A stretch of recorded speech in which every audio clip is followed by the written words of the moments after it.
কোটা বিরোধী আন্দোলন পরবর্তী বাংলাদেশে সহিংসতার বিষয়টি বেশ গুরুত্বের সঙ্গে পর্যবেক্ষণ করছে যুক্তরাষ্ট্র। সহিংসতার নিন্দা জানিয়ে শান্তিপূর্ণ বিক্ষোভ কর্মসূচি পালনের আহ্বান জানিয়েছে দেশটি।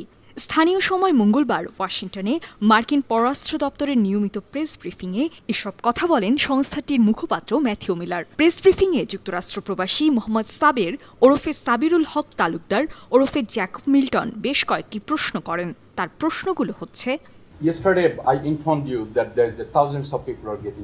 গতকাল আমি আপনাদের জানিয়েছি বাংলাদেশের প্রধানমন্ত্রী শেখ হাসিনার নির্দেশে হাজার হাজার মানুষকে হত্যা করা হয়েছে। গতরাতে জানতে পারলাম জাতিসংঘের লোগো সম্বলিত ট্যাঙ্ক ও গাড়ি ব্যবহার করা হচ্ছে এবং তারা জাতিসংঘের লোগো বহনকারী গাড়ি থেকে গুলি চালিয়ে নিরীহ ছাত্রদের হত্যা করছে। এছাড়াও হেলিকপ্টার থেকে গুলি করে নিরীহ নাগরিকদেরও হত্যা করা হয়েছে।